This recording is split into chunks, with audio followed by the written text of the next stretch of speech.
Hi, guys.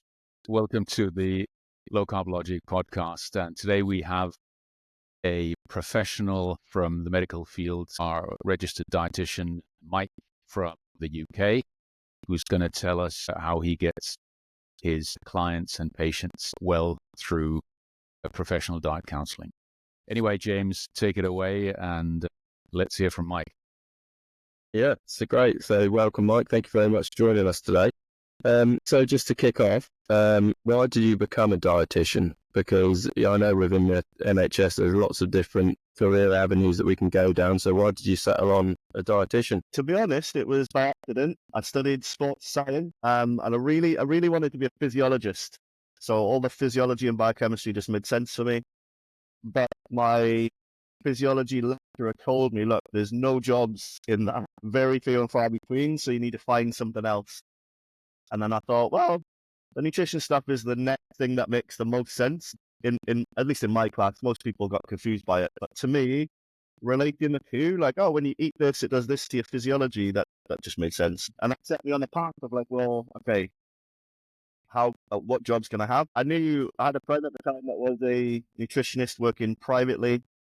So I was aware of that. Obviously, at the time, I hadn't really run a business, though, so I wasn't that confident. And then, one of my listeners said, look, why don't you become a dietitian? And my first question was, what the hell is one of those? And then, that set me on the path then. So it's kind of by mistake, to be fair, but I think it's worked out decently well, I think. Awesome. And then, so can you talk us through sort of a dietitian's role within healthcare, in a healthcare environment, and then is there some sort of private practice dietitians can carry out? Yeah, so there are dietitians that work privately, not a huge amount. Most dietitians do work for the NHS or for organisations like Bupa, like private healthcare. I mean, some do go private. Like most of the ones that do private work that I'm friends with, they mostly get paid for doing writing, so not necessarily clinical work. So most of us work for the NHS. And then, as for my role, so I've had many over the years. So I've worked in hospitals, and sort of elderly patient wards, like lots of different conditions. I've worked in acute hospitals, currently based in primary care, been in primary care for many years. So my job at the minute, so technically I'm a PCN dietitian. What that means is I'm the sole contact for a group of GPs. So when they need to refer to a dietitian, they refer to me. And in that role, I get a lot of different conditions. So everything from, diabetes, weight management, things like IBS, Crohn's disease. I get cancer referrals, all sorts of, GI conditions like celiac disease, etc. Some pediatric stuff. So like a whole range of conditions, which is good for me because it keeps it varied. But it does allow me, so over the years doing that role, obviously you just build up like a really good understanding of a range of conditions, which is helpful because, as you both know, a lot of people these days have multiple things wrong with them. Like 20 years ago, somebody might have been overweight and that was it. They might have had diabetes and that was it. These days, people are overweight with diabetes, with reflux, with IBS, with, and so I find it really, really helpful that I'm able to, if somebody's got 5 or 6 things wrong with them, we can prioritize and one by one, get things better. So, thankful for that, really. Yeah. So you sort of work through case by case, symptom by symptom to aid that patient back to some sort of normality when it comes to their healthcare. Yeah, definitely. You picked up on some really good points. Sorry, Klaus, go ahead. No, I just wanted to, I was just wondering whether when you're working within a system like the NHS, do you have some very specific guidelines that you need to stick to when, let's say you have a patient who's in cancer treatment and they get referred to you, are you bound by some very direct and clear guidelines that, they have to eat oatmeal? I'm just exaggerating for my favorite topic, oatmeal. Yeah. But, they have to eat this and that. Or do you have some leeway, or how does that work? Yeah, that's a great question, actually. And it's a big topic. So as James will know, the HCPC, which regulate the profession, they have some very firm rules that you have to follow. Now, most people misinterpret those rules because most dietitians think that the HCPC says you have to follow the nutrition guidelines, but it doesn't say that at all. What they do say is things like you have to be professional, you always have to be acting in the best interest of the patient, you have to keep the patient safe, you always have to have evidence for what you're doing. It says all of these things, which, I think we can all agree these are all good rules to have to follow. So those are the ones that you have to follow or get stuck off, which, I'm having read those rules hundreds of times just to make sure that even doing low carb, am I following the rules? And, the answer is yes. The other set of guidelines they're called, and I like that word because, again, most dietitians think, well, we have to follow the guidelines. So if you look at the definition of a guideline, it's basically like training wheels on a bike. So if I get a referral for a clinical case, I know nothing about this disease, I might look at the guidelines just to get a baseline. Okay, this is where I'm starting from because I have no idea and I don't have 3 years to go research it. So I like to think of the guidelines like that. But of course, the guidelines, many of them, are out of date, and that's not controversial. If you look at the NICE guidelines for diabetes, I think they were last written, in 2009. They had some small little update in 2022. So they're fairly out of date. But that's why I like to think of them as a starting point. And then even something like, the Eat Well plate, which is the UK's version of I think in America, it's like the food pyramid thing. That was, if you look at the reasons that was devised, it was devised as a rough guide for the general population. That was it. So it was never devised for somebody with diabetes, for somebody with IBS, for somebody maybe with cancer, all of these things. It was never devised for these things. And we don't have studies, I think maybe there's one study that was looked at in diabetes and the Eat Well plate. We've not got like all the cancer studies and all these different conditions. So it was never devised for those things. So I do find it curious that dietitians will always use the Eat Well plate for all of those conditions. And the most curious thing about that to me is when I did dietetics at master's level. And, on the one hand, they would teach us, okay, there's no one magic diet for everybody. That's what they would say. So you go, okay, that makes sense. I can get behind that. But then in the next sentence, they would say, everybody should eat the Eat Well plate. And, and I see it with, I've got friends that are dietitians and they're all lovely people, but it's such a frustration where it's like, they'll get, 10 different referrals for 10 different conditions and put everybody on the Eat Well plate. And I just think in my clinical experience, that's not helpful. And we don't have the evidence for that. We're supposed to be an evidence-based profession. And, we don't have the evidence base to say, right, every person from every culture with every genetic anomaly, with every clinical condition should be eating a grain-based diet. It'll be helpful for some people, of course, but not for all of them. And again, just drawing on my own professional experience, a big reason why I've gravitated towards low carb, apart from my own personal reasons, which I'm sure we'll get into, but clinically speaking, I just find it to be the most helpful across the board. Like, if somebody needs to lose weight, it's easier just to give up the bagels and eat the rest of the stuff that tastes nice.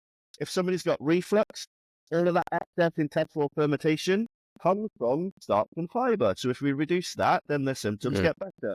If somebody has diabetes, as you both know, high blood sugar, well, where does that come from? Yes, sugar, but also starch. And so I think part of why I've gravitated towards that is because obviously it's my job to help people get good outcomes. So I'm going to do whatever that looks like. But then also, as a clinician that deals with multiple, really sometimes confusing clinical conditions, I'm always trying to find ways to simplify my workflow. And I find low carb does help to doesn't cure maybe, but does help to deal with a lot of different things. Like even something, for example, like PCOS. Right, so polycystic ovary syndrome. This is a condition that's characterized by hyperinsulinemia. These women become morbidly obese. The testosterone levels go up because of the insulin levels. They can't get pregnant. I get a lot of these referrals. Now, interestingly, when you put them on a low-fat diet, even if they lose weight, the testosterone levels do not come down. They can't get pregnant.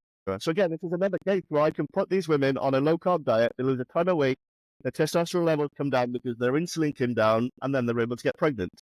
And there's loads of these examples where you could just apply some variation of low carb, and it looks different for everybody, of course, and just get really, really good outcomes. And of course, being realistic, we always come across some people that either don't want to do low carb or for whatever reason, maybe they don't like the food, so they don't want to do it. So we have to find other ways. And there are other ways. In many cases, there are other things that can be done as well. Yeah, I was gonna ask you about the let's say compliance, or how I was kind of thinking that probably quite a few people might have some challenges sticking to a low carb diet. Yeah. If they didn't come up with it themselves, but they're told you leave your bread and potatoes, and people are thinking, no, I'm never going to leave. I'm never going to stop eating bread or whatever. Yeah, no, you are right. And there are a lot of compliance issues for a lot of people, but it varies depending on the person.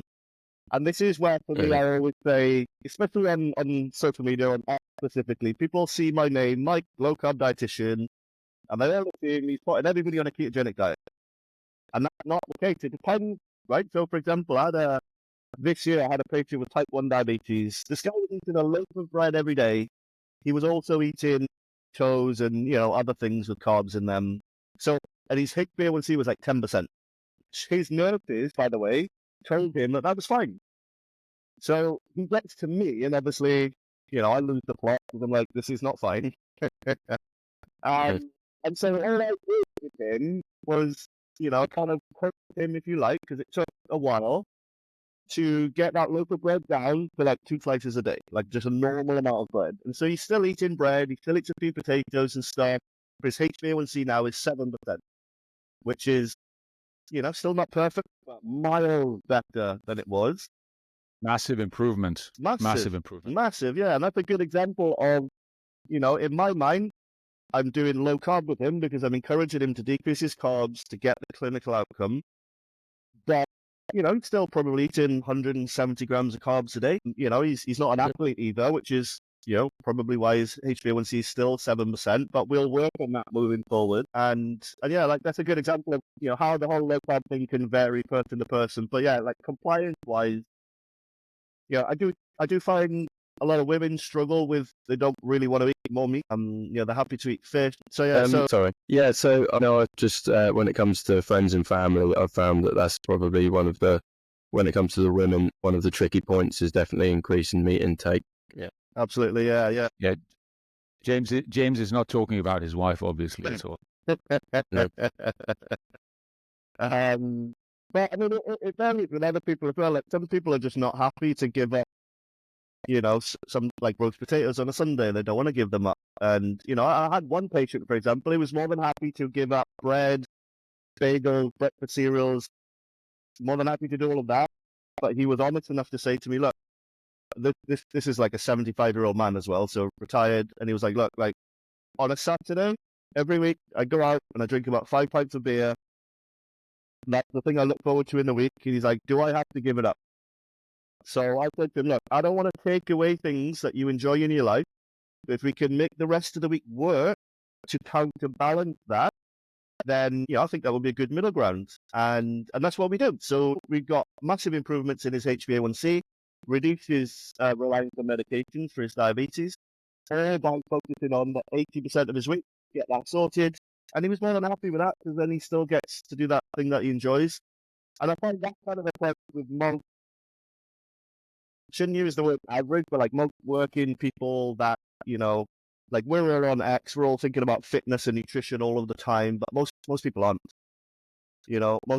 I think, Mike, I think it's a good point. We probably have an overrepresentation of people who want to go full out and go hard and kind of have fun with really being perfect low carb, perfect carnivores or whatever. But there is real life or whatever you want to call it. But and I think it's super interesting to hear your approach, and I think to me sounds very, very effective and very realistic. And reasonable. Yeah, and that's the way reasonable. Exactly. That's the way I try to keep it for the reasons I've just said. And I think sometimes that's the disconnect with, like when I'm posting on about stuff, it's always I'm posting from my perspective or from stuff I'm seeing with my patients, which is what we've just said, right? Like most of them aren't CrossFitters and just want to go all in. And so that's where for me, I'm always, talking about the basic stuff. And whereas, yeah, like other people, like if you're coaching, actual athletes all the time, and yeah, these guys want to do 100%, they want to do it perfectly. And then, you can get into all sorts of like, crazy complex, like tracking your macros, carb backloading, or whatever. Like you can go to that level. And I think that's forgotten about on X a lot, because we have people posting stuff, obviously they're coming from that perspective. And it's hard because every time you post, you can't remind people like this is where I'm coming from. But yeah. Yeah, so just a question sort of to follow on, Mike. When did you first discover and sort of what sources? So was it someone like Tim Noakes did you first come across when it comes to a low carb way of life? You cut out a little bit there, but I think you're asking how did I first get onto low carb, was that it? Yep, that's correct.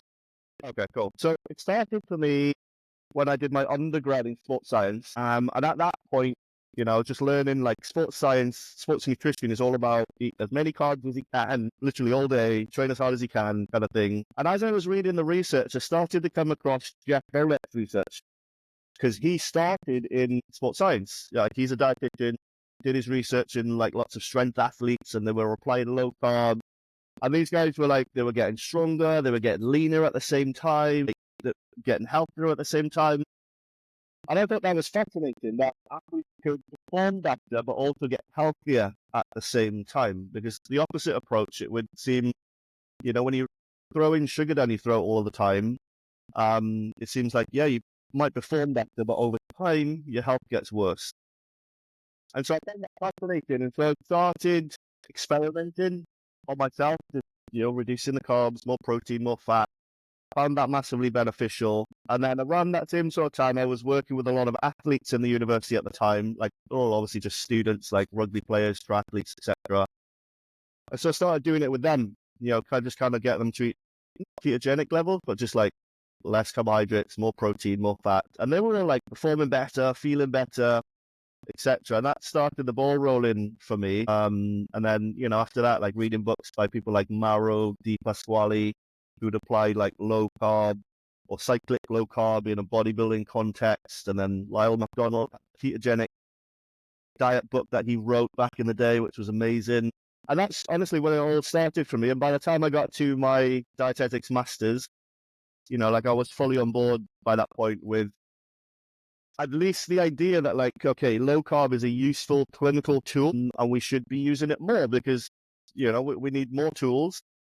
And that's really where the frustration started because at least at the master's level, I got into all sorts of trouble at uni because I was writing essays about low carb. I had an argument with a lecturer one time. She told me, she told the class, if you eat more fat, your cholesterol levels will go up. And I said, look, like based on my reading, I'm not sure that's always true. Sometimes true, but not always. And she was adamant, no, it's always true. So I did this crazy experiment where for 3 months I did a ketogenic diet. Obviously ate loads and loads of fat, tracked my ketones, tracked my body composition, did all my blood lipids. I did a before and after and presented back to the class. And actually, my cholesterol levels had improved. Triglycerides had come down, I'd gotten leaner. Everything had improved. And I presented back to the class. So there's a lot of those kinds of... she actually did report me in the end, by the way. I got reported. At the time, the concern was, so I presented that back to the class, she reported me. And then the lady that was overseeing the course, she dragged me into the office and she's like, Mike, we're really concerned that you have an eating disorder. And I was like, oh, like, why do you think that? She's like, because you're on the low-carb diet. And, so you might have an eating disorder. And the craziest part was, though, like, maybe it's not the craziest part, but this lady, can't tell her, but she was, like, morbidly obese, which, I don't like to judge people by just at the time thought it was ironic that like I was walking around at like 15% body fat, but I have an eating disorder. And so there's a lot of these situations that happen, which is very frustrating. There was another time where I'd written a case study of a fictional patient, a diabetes patient, and my whole paper was all about how this diabetes patient would do better if they ate not a zero carb diet, but a reduced carbohydrate diet. And I had like literally about 77 citations in that case study. And again, I got called into the office and she told me that she'd marked me down because she didn't agree with what I'd written. And that if I rewrite it as a low fat thing, that she would mark it up. And so I had asked her at the time, I'd said, have you read any of my citations? And she said, I don't need to. And that's when I knew, it's like, okay, like I can see what I'm up against here, because at least that individual, it's not to say the whole profession is that way, but at least that individual just wasn't interested in any of the science, really. I say it's not the whole profession, but we see this on X, right? Like there are certain people that are against low carb, and it does not matter how many randomized control trials you show them, they don't like it. Yeah, true. We see those people, and it was just fascinating to me that even in uni I could see it. I suppose useful in the sense of I knew once I get into the workplace, it was probably going to be more of that, and it was, to be fair. So, and it has been, but Yeah, But you keep fighting. we've got to keep fighting. I think my God did excite me quite a bit when you just said that about the sort of being branded by having an eating disorder. So I think this was back in February when Klaus were doing the fish only week. Granted, I felt horrendous doing that. I would not recommend it. But I got pulled into the office. I literally got pulled into the office and they said, we're worried about you because you've lost a lot of weight. Carbohydrates are healthy and maybe you should start eating those. And I was like, I'm fine. They know nothing about me. They know nothing about us on X and the whole community out there. They see someone go from, what was it, about 18 stone or 120 kilograms to 87 kilos within a year, while there's like someone quite young that's extremely morbidly obese and they're very young. They do not get pulled into the office. I'm trying to be like a healthy, fit person and turn my life around, yet I'm the one which has got an eating disorder. So I know exactly how you feel about that. I found it quite offensive, and I don't take offense to things like easily. I've got quite a thick skin on me. Guys, it's total 1984. It's disgusting, despicable, and morally wrong, and it's wrong on all levels. Sorry, I'm a little bit emotional. I think it just goes to show, though, the level of indoctrination, right? So we've had multiple generations that have been told, stop eating fat, eat all the grains or anything made of grains, right? And for a long time, sugar was thought to be healthy, right? Because it's low in fat. It must have been healthy. So everybody ate that. Then they came with the trans fat, and we've had generations of indoctrination. And so, I suppose it's not too surprising that we're still dealing with the after effects of that, even though, as we all know, the science has changed, it's all moved on, but we have, we're just, I don't know, like I saw a quote the other day, I can't remember who it was by, but it was saying something like scientific progress doesn't happen when new data comes out, it happens when basically the old scientists all die off, and then the old ideas die with them. And I wonder if that's kind of what needs to happen, if maybe all the old low-fat people just need to, I'm not wishing anybody to die. When they die of natural causes, then maybe things can move on a bit. That sounds awful. Yeah. No, I understand your fear with it. It makes sense with the old and with the new. And then so sort of within your personal life, can you talk us through your own low carb journey? So obviously on your X profile, we can insert the pictures here of the sort of before and after. So talk us through how you incorporate low carb into your own daily routines. Yeah, cool. So for me, like I've always kind of utilized low carb on and off ever since uni, and then kind of leading up to, I suppose, 2019, 2020, kind of went through a really bad health phase, and that thin coat that you guys see, that's kind of what that before and after is. That's literally just like 1 year before and after, really. It's not even a huge amount of time. I need to update it, really. But yeah, I just had like a maybe 5 or 6 year period of, really bad mental health, gained a ton of weight. It was like 120 kilos or something. Just hadn't trained for like 10 years. Hadn't been low carb in that time either. And then, finally got to a point, lockdowns happened. And for me, that kind of created some space, right? So, and that gave me some space to think about things. And I just kind of like did this mind map thing, same as I do with my clients. It's like, right, like I'm obese, I have IBS, I have mental health issues, like I'm on SSRIs. So what am I going to do? And I just thought, well, what's the one thing I can do to tackle all of these things? And I just kind of did what I do, which is like, went back to the drawing board, looked at a bunch of research, found low carb can help with mental health, obviously it can help you lose weight. We talked about, if you reduce the starch and the fiber, you get less fermentation. So it would help with the gastrointestinal issues as well. And so I just landed on, right, let me just get back to low carb, and do that. And so that's what I did. And that before and after you've got on your screen there, that is literally a little over a year before and after, I think. So in that year, I just lost a ton of weight, built some muscle, got rid of my IBS, came off my SSRI medication, just massively felt better. I was, had pre-diabetes in the beginning as well, and obviously, caught that in time and reversed that. Well done. Yeah. Ever since then, I've said it's always been in my mind that it's a useful tool, but I've never adopted it as a lifestyle until that point. Because I realized, okay, this just has to be my default operating mode. And don't get me wrong, like a lot of people do deviate sometimes, depending, but I always come back to that. And that's how I keep myself in check. And to be fair, I only started posting on X because I just thought, I've been through this journey and I'm sure somebody else might find this useful, right? And that's really my whole thing on X, which is why for me, I get very frustrated when, certain doctors or dietitians will start attacking me because they don't like what I'm saying. But I try to reply. I don't always reply politely, but, I try to remind them that, look, like, this is a useful thing for some people. That's all I'm saying. But, that's why I don't understand why people get angry about that. Because it's like, look, this worked for me. It might work for somebody else, but it might not. I'm not saying everybody needs to do this. And then, ever since then, I'm just posting about, obviously, what I'm doing, what my patients are doing, evidence, etc. Awesome. It's fantastic.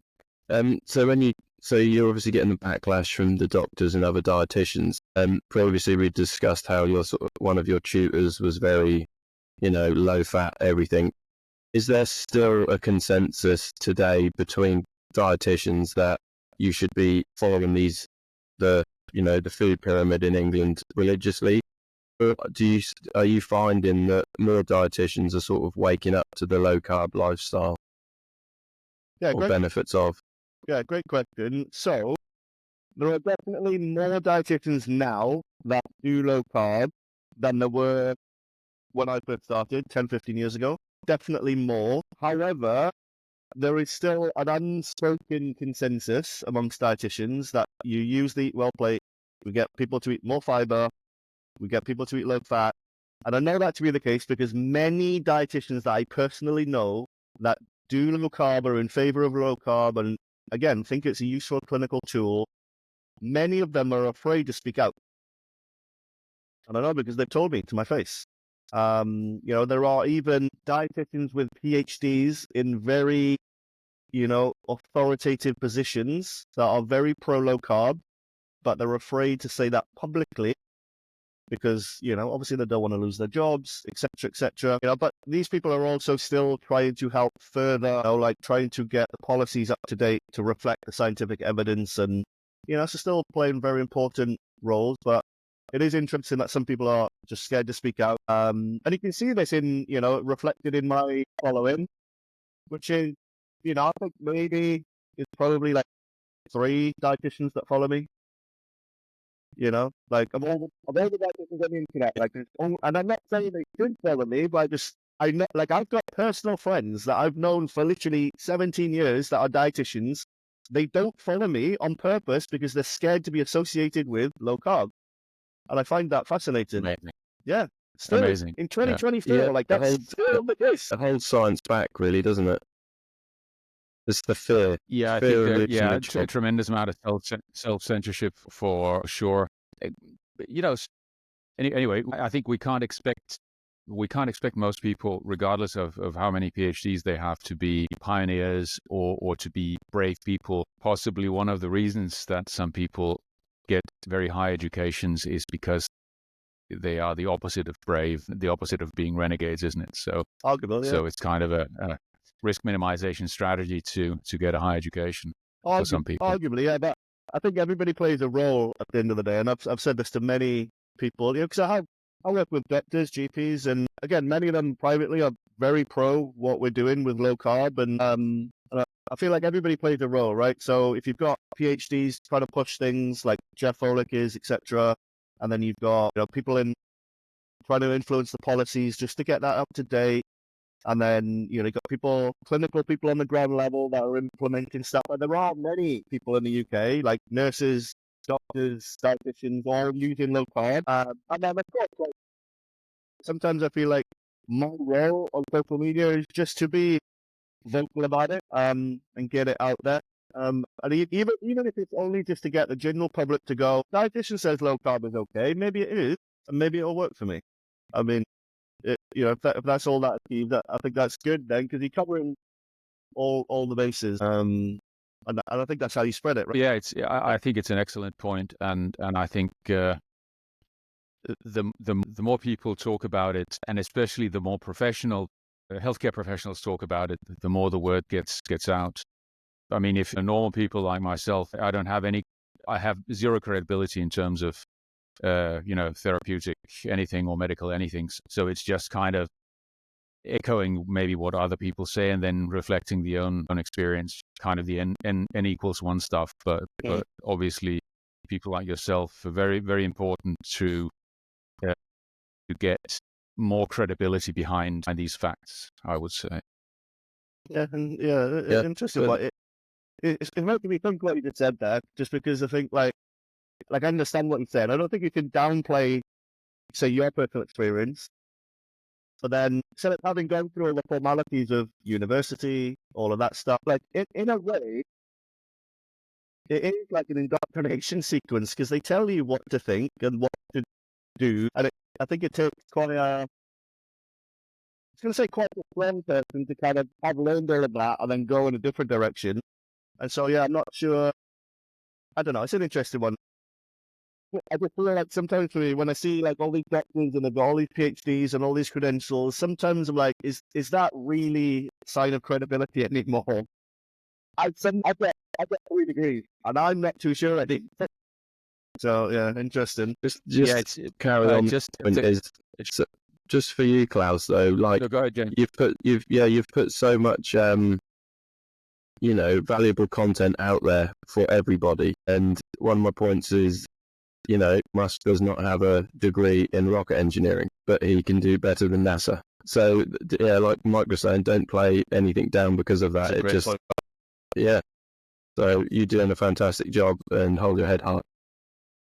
Thanks. No, I appreciate that. And it's a great point about Elon Musk. I'm obviously nowhere near his level, but it's a good point that he's getting into all these industries, and he's come with an outside perspective and killed it in every single case. So maybe that's what we need in nutrition, is somebody from the outside to come in and maybe that's what Elon Musk will do next. Hopefully, that would be crazy, right? Yeah, that'd be great. Yeah, that would be actually that makes me think of something else I'm going to ask you before I forget it again. But I think Elon I think he's tested out Ozempic for a while, and I don't know, he's been successful with it or not. But what's your take on Ozempic?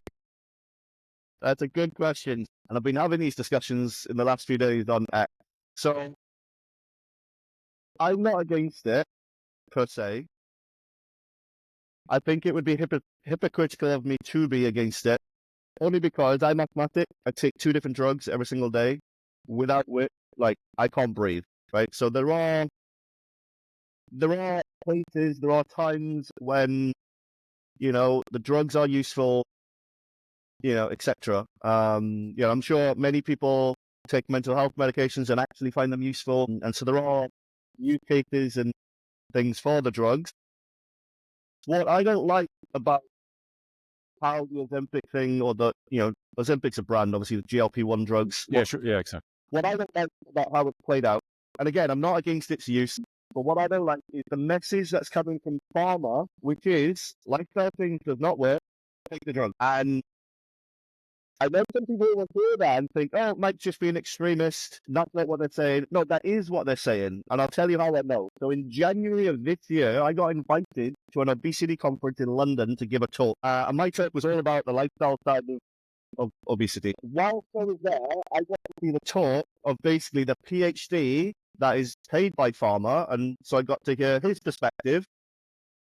And I'm one of these people, I'm always open to, I don't know everything, nobody does, so let me see what this guy's saying. And he had literally 20 different slides convincing people that, like, look, lifestyle stuff doesn't work. None of these diets work. People can't stick to them in the long run. Everybody regains the weight. They all fail. And his final conclusion was, basically we're just wasting our time with this lifestyle stuff. And then the rest of his slides was all about how amazing GLP-1 is, how it's so easy, the results are so quick, and all of this kind of stuff. And that was his message, which I just found that to be amazing. And that's what I don't like about it. Like, it should be a more holistic thing, which is like encouraging people to do the diet, do the lifestyle change, do the stress management, and maybe take small doses of GLP-1 if you're really struggling, and that can give you a boost. And that actually might offset a lot of the GI, a lot of the gastrointestinal problems people are having, and this is what people forget. So when I presented at that conference, I looked at all the GLP-1 research because I knew it was going to be, a big topic. And when you look at the original research paper that the NICE guidelines used to get it prescribed for weight management, in that paper, two things stood out to me. First one was 84% of the people had gastrointestinal problems. And those problems range anywhere from, developing IBS to having, intestinal paralysis to reflux, nausea, just a range of things. 84% of people. The other thing that stood out to me was 30% of the weight that was lost was muscle. Now, interestingly, both of those statistics were buried in the appendix and they were not talked about in the discussion. And I found that fascinating. So obviously in my talk, I highlighted those bits just to say, because the audience was full of junior doctors. And, as I said to them, I'm sharing this information with you, not so that you stop people using it, but that so we can use it more responsibly. Because at the end of the day, if we know I'm going to prescribe this to you, and you are probably going to develop some gastrointestinal problems, you're going to lose a ton of muscle, and, potentially not even going to try the things you diet. If I know what's going to happen, like, that is not acting in the best interest of the patient, because now they're in a worse position. They have more medical issues than they had before, even if they did manage to lose weight. And now they've lost a bunch of muscle. We're already in the middle of a diabetes epidemic. So how does that help if everybody's running around losing muscle? Muscle is like metabolic currency, like you both know. Like, you can either store glucose in muscle or in fat. You want it to go to the muscle. Yes. So if we're all It's so running around with important. 30% less muscle, like, that's not good. And again, in my talk on that day, I just said to these doctors, look, if you're going to use it, please continue to do the lifestyle stuff. Get people to eat more protein to try to offset the muscle loss. Get them to lift weights or do some weight-bearing movement. Let's just try to be more responsible with it. And then the other thing that kind of irks me about this whole thing is, again, the pharma message is lifestyle doesn't work in the long term. And I get why they do that, because a lot of research shows, like, well, you can lose weight in 1, 2, or 3 years, but over 5 or 10 years, you're going to regain most of it back, etc. So there is that data. There is also a ton of data, and I talked about this in my talk in January. There's a ton of data showing that we know what a successful lifestyle behavioral change intervention looks like. We know what that looks like. But 90% of programs that are delivered by the NHS and even external organizations, they're not doing those things.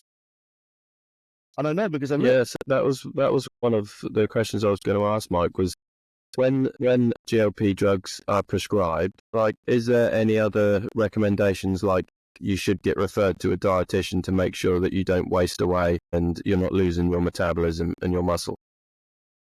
Or do you think that's something that we should implement? It's a tough one, because, currently it depends on the GP. I would say if you have a good GP, they'll refer to a dietitian, but that's probably not true, because what I've noticed in my current job is the confidence of the GPs to want to refer to the dietitian. That hinges on the dietitian's ability to get results. And I've noticed that with a small group of GPs that I work with, because they've seen me get good results that they've not seen elsewhere. They're more than happy to go, right, I'll prescribe this, but please go speak to Mike as well. And, I hear that a lot. And I can understand why for a GP, if you've got a dietitian that you're not even curious to get results, which most dietitians aren't, by the way, because most dietitians don't track results, which sounds bizarre, but they just don't. Some do, I do, many do, but most don't. So if you're a GP and maybe you've referred, I don't know, 100 people to the dietitian, you're not sure if it's worked or not, the patients are never too sure, then you might not have the confidence to go, oh, I'm gonna put Klaus on this GLP-1, I'll refer you to the dietitian. You might not have the confidence. So it's like this bi-directional relationship. But yeah, in an ideal world, if a doctor's going to, from me at least, if a doctor's going to prescribe GLP-1, in an ideal world, they would say, right, let's do a low dose of this. Let's get you into a lifestyle intervention to, yes, fix your diet, but also address all of the reasons why you're finding it hard to eat well. And this is the forgotten piece. So 90% of weight management programs in the UK, they're all based around give the advice and hold people to account. Right? Which, I mean, that's kind of fine, I suppose, but we know from 50 years of public health messaging that giving advice to people doesn't work. And here's the way I think about it, right? So Amazon, in the UK, in Spain, in America, I'm sure Canada, etc., in all these countries, they sell billions of self-help books every single year. Billions. And so if simply giving advice was enough to change somebody's life, all the problems would have been solved by now, like all of them. Right. And so we know that advice given by itself is part of the puzzle, but by itself doesn't help. And so, a successful lifestyle intervention really wants to start to address the reasons. And for many people, it's going to be things like binge eating, comfort eating, stress management, dealing with past childhood trauma, perhaps. There's going to be a lot of, and that's where I find in my job, I tell people I'm more of a counselor than anything, to be fair, because mostly I'm helping people navigate these emotional obstacles, if you like. And once you do that, then it becomes actually quite easy to go, yeah, let's just stick to the plan and etc. No, it's an excellent point. I think anyway, as usual, just projecting my own experience, but I think at least for me, it's 99% in the head, to put it like that. Whether I can, whether I stick to it, whether I have cheat days or not. And I think one of the typical ignored issues, like you mentioned, kind of the addictive behaviors, the reasons behind the addictive behaviors, things like, why weren't we taught how to, develop good habits and how to manage bad habits and things like, at least not systematically, and things like that. So there seems to be, even, I'm not saying there's a conspiracy to keep things like this, but we should have a conspiracy to change it anyway and improve people's lives. There definitely is a conspiracy here. I've looked into this as well. So I find this fascinating. In the UK, and this is my tinfoil hat, that's a big here, but so in the UK, you've got public schools and you've got private schools. In the private schools, they're not legally obliged to follow the national curriculum, so they can teach people whatever they want. So what do they teach these children? They teach them things like managing your finances, what interest rates are, how to invest your money in the stock market, how to communicate well. Like, they teach them actually useful things. If you look at the food menu of a private school, they're all eating fresh fish and vegetables and just like great stuff. Now you look at the public school curriculum. My kids are in school at the moment. They are 7 and 5 years old. How many times a week do you think the school spends reading with them? Take a guess. 2 hours. No idea. Once a week. And it's in a group format. So just once a week, they'll sit in a group of 20 kids and they will try to read together. So public schools at the moment are not even teaching kids to read. I would have to do it every evening in my house. Otherwise, my kids can't read. So this is...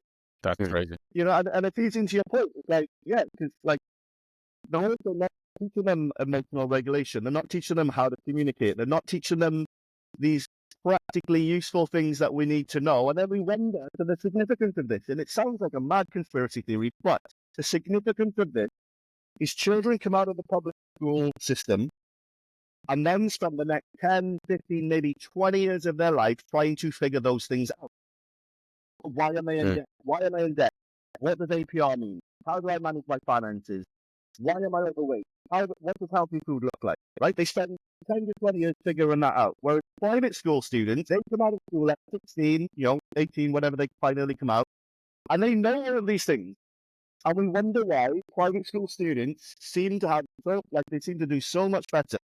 Yeah, because they've definitely got a head start, and it all starts with the national curriculum. I know this has not much to do with nutrition, but I find it fascinating because it seems like, whether it's actually on purpose by the government or not, it's very easy to look at it and go, it probably is, because it definitely seems that way. Yeah, Agree. I'm definitely not denying it at all. I think to me, at a relatively advanced age of 54, when I made my dietary change, it was such a massive red pill for me that I kind of lost faith in public institutions. Yeah. Completely. Not completely, but in general, not completely, but in general, started questioning things I hadn't really questioned. I kind of had a basic trust in our government, in our government institutions and things. But the fact that I can just leave out most of one macro and cure type 2 diabetes, IBS, and then a host of other things, it just blew my mind. I grew a huge tinfoil hat after that, anyways. Yeah, unsurprising. And to bring the whole thing back to nutrition, see, here's the other thing that happens in my kids' school. Again, they're 7 and 5. Every day at school, the kids are made to have dessert. And by made, they obviously get offered dessert every single day. So what does this do to the diabetes epidemic, the obesity epidemic, right? If kids are coming out of school with this idea that after every meal I have, I should be having dessert. It makes no sense. It makes zero sense whatsoever. Unless, when you go down the rabbit hole of conspiracy stuff, then you're like, maybe. But, why do they do these things? It's crazy. Crazy. Even at nursery though, so my little one, she's at nursery too. She never has dessert at home. Probably once a month. If we're out for an occasion, we'll let her have it. But she goes to the nursery twice a week, and they'll have breakfast. She just won't tell us what she has for breakfast for some reason. She just won't tell us. And then she'll have some sort of normalish lunch, and then, like you say, dessert in the middle of the day. The disconnect to reality, isn't it? It's just like a sugar. Yeah, and then, like I said, if we fast forward that experience then into adulthood, and then, of course people are going to go and buy the meal deal, get the sandwich, get the chocolate bar, the crisps, because that's what they've been trained to think is normal. From Tesco. So I looked at Diabetes UK, their sponsors, and Diabetes UK sponsors. One is Boots, which is quite a big pharmacy, and another one is Tesco, which sells you all the meal deals. It's criminal, isn't it? I think it's criminal. Absolutely criminal. Amazing, isn't it? It's crazy. Out there. But it's the same with the American Diabetes Association, American Heart Association, and the similar organizations in other countries. They are sponsored by pharma, big food, and of course they are. If this is legal and possible. Anyway, I worked in management many years, and I can guarantee you I would be all over those organizations with my sponsorship if I was running those businesses, because I do what I needed to do to promote and increase my business. Yeah, normal. It needs regulation. It needs to be stopped, and the company's not going to stop it. I mean, that's unrealistic to expect. Yeah, it's a tricky one, isn't it, in reality? Because, like you said, we live in a capitalistic society, so things need to be paid for. Who has the money? The people making the most profit. So that is food industry, pharma, etc. But then at the same time, we've got enough studies on this stuff to know that all the pharma industry needs to do, they don't even need to say anything. If they just pay something, then the people receiving the money will act in their favor without them having to request it. All the research has been done. We know that this is what's going on. But of course, most people in the medical field and science, most people try to pretend this isn't happening, which I find amazing, because most of us would agree that what the tobacco industry did was flat out criminal. Most of us would agree on that. and that's been very well documented what they did. But then when it comes, like, you can see farmers doing it in real time. Big Food is doing it in real time. But we're all pretending like it's not happening. It's amazing. Yeah, I think most people just don't want to rock the boat, even if they don't like it. I think a lot of people, if they were called in and were told that or accused of having an eating disorder because they write a paper which is not according to the will of those above, I think they would get a good scare, and they would learn they'd learn to do what is expected, regardless what they think. Yeah, and we've got Human. mortgages to pay, right? So Yeah, and I think it's human nature. 80%, 90% of people are NPCs, and that's probably the way it's supposed to be. Otherwise, it probably would be chaos, wouldn't it? But Then you get people like Mike and myself rocking the boat every now and again, just enough to make people think. Yeah. The rebels. Yeah. There was just it is. There was just one sort of question. This is for my own sort of personal knowledge, but I'm sure other people will find it interesting. But I've had patients where, in my last job, where I've had to put NG tubes down when they've got esophageal strictures because of radiation, as it can sort of inflame areas of the esophagus. Sort of with a patient at that point, is there different nutritional profiles of the liquids that can go through the NG tubes? So is there a high-fat, low-carb version, or are they just sort of carbohydrate-based? Yeah, that's a good question, to be fair. So, as you know, the majority of them are low-fat, high-sugar, high-protein, lots of vitamins. That's the default. And it's important for people to remember that those drinks, because obviously they give them out in hospital as well, in like little 40-sip or Ensure bottles. It's a way of basically it's keeping somebody alive is what it is. It's not really, and I'm not defending those companies really, because they charge criminally high prices for those things. But as the case you just mentioned there, James, you're not using those products because those are the healthiest products in the world. You're using them as a short-term measure to keep that person alive. Hopefully, whilst maybe we can get the medical team to do what they need to do. There are products that have MCTs in them, as opposed to sugar. Okay. And those are normally used. Well, I worked for the enteral feeding team a couple of years ago. We would normally use the MCT formula in cases where people were developing gastrointestinal problems. You can imagine, for example, if somebody's being fed through an NG tube or a peg feed, like through the stomach, like long term, if they start to develop even something as simple as IBS, right? Then they're going to get a lot of bloating, a lot of reflux, sometimes diarrhea. And why is that? Well, because sugar is 50% fructose, and fructose is massively fermentable. And so people can develop these issues. And then for those individuals, if we then swap them to the MCT formula, all of those issues go away, just because you're reducing the fermentation. So there are those products. They're not used by default, really. They're just used in those specific cases that I've just mentioned. And I believe in Australia they have like Ensure products that are sugar-free for people with diabetes. We don't have those in the UK, which is in 2024. That's amazing. So, if you have diabetes and you go to the hospital, you need a short-term nutritional intervention, get them to drink a bunch of Ensure. The diabetes is just going to get worse. As for why, we've got things like allulose now, and, so they could formulate a product that has maybe a small amount of allulose, a small amount of stevia, and a smaller, do you know what I mean, to get the sweetness, right? They could do that and keep the impact on blood sugars very minimal. As for why that's not done, I have no idea.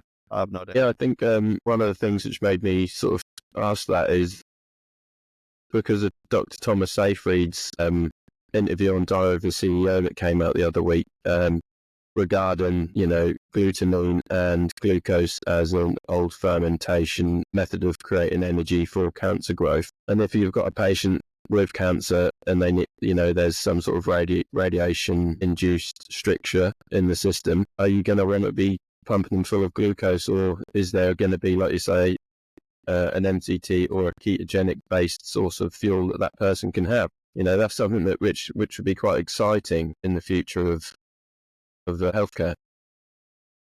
Yeah, absolutely. And I think, there was a lot of research in the last maybe 5-10 years looking at that kind of thing, like which type of tumors respond best to sugar restriction, ketones, etc. And a lot of that is very, very exciting. And of course, the unfortunate thing with all of that, though, is research typically takes about 15 years to make it into clinical practice.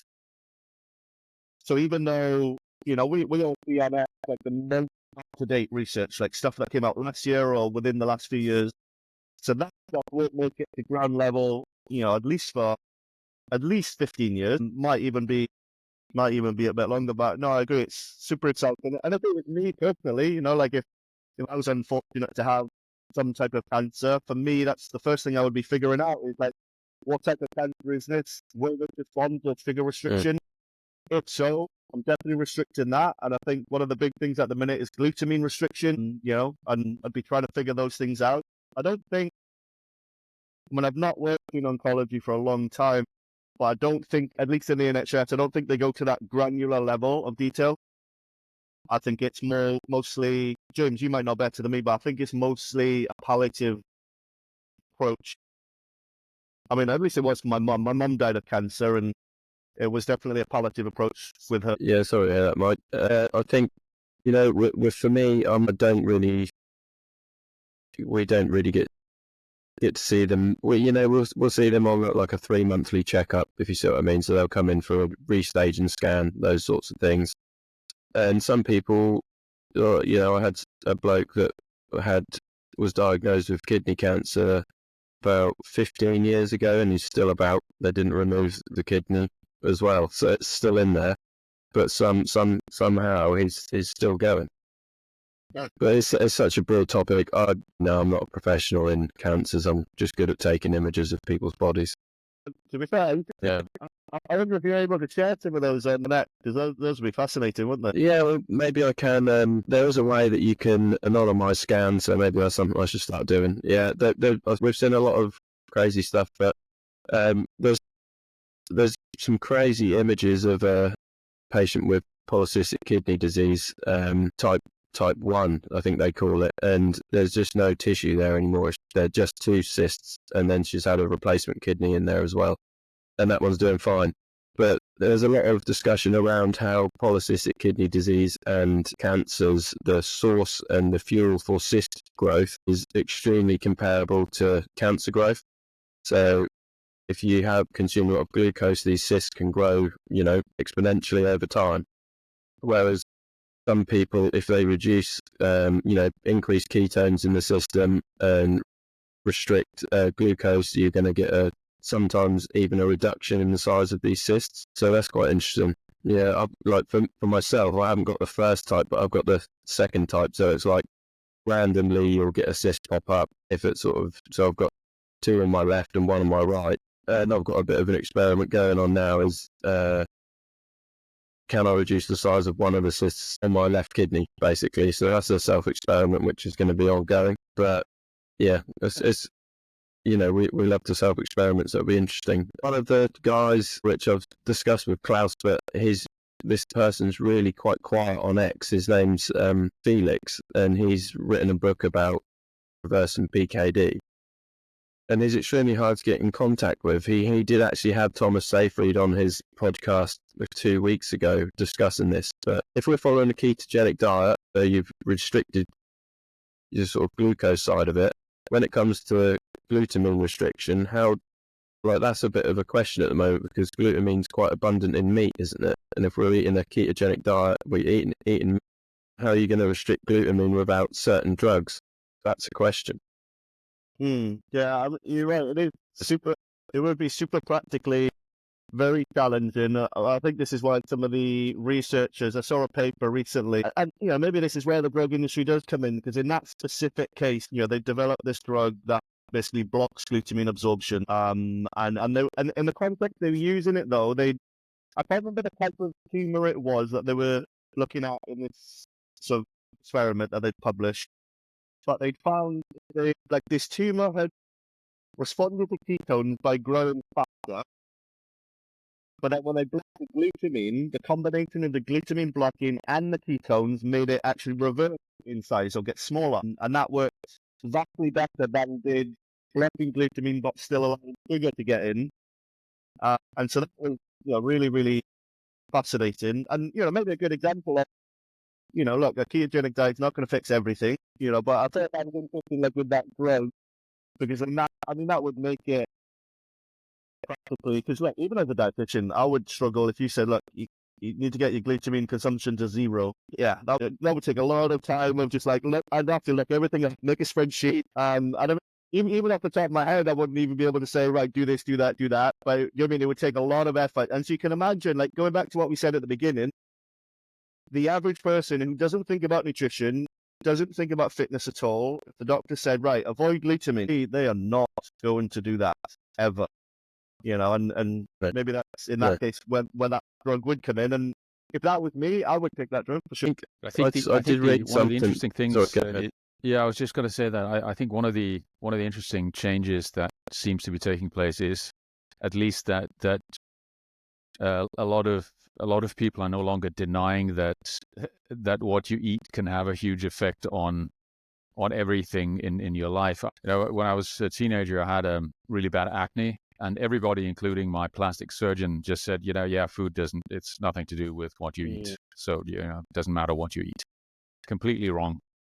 And so I think it's quite positive that things are going in the right direction. And your point with science taking a long time, and, you know, some of the stuff that we're talking about probably is going to take 15 or maybe even 20, 30 years before it comes into the mainstream.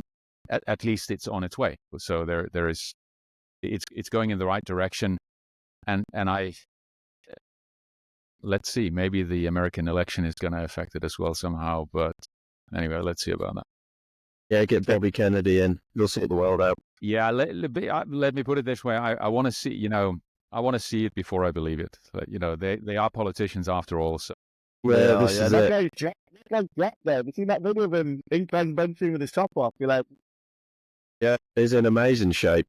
Yeah, He'll probably have a little bit of testosterone, won't he? Because he's is he in his 70s now, or is he in his? I think, yeah, he's doing great. Absolutely. Yeah, but that's crazy if he's 75. And just while Klaus was having a look at that, there's a question that I'm going to start asking everyone, Mike. And this, I did ask Mike down under last week, but it wasn't Mike, it was Brent. This humanoid robot that Tesla's going to be building, what is your use case for that? So say if you built this humanoid robot, how would you use it in your day-to-day life? The Tesla bot you're referring to? Yeah.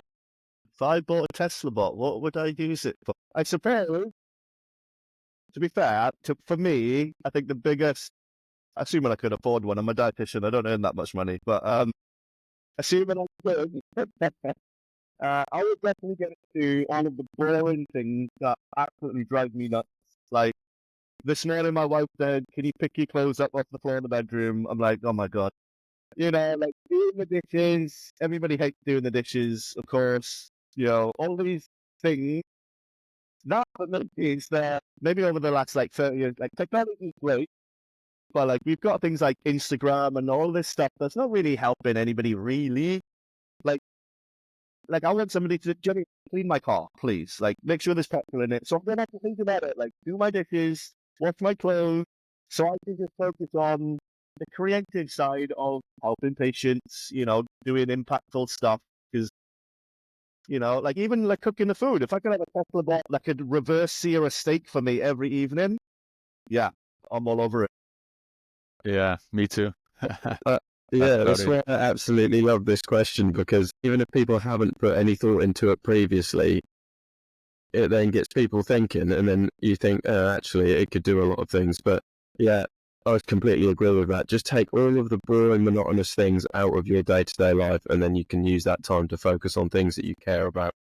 Absolutely. What about you, Clive? Yeah, things that, you know, I think the question, you know, what are the things where you don't add value to it, and that doesn't really add value as such to you? I mean, of course, you won't have a meal and you want your clothes to be cleaned and whatever, but it's not really adding value. It's just kind of doing some basic stuff.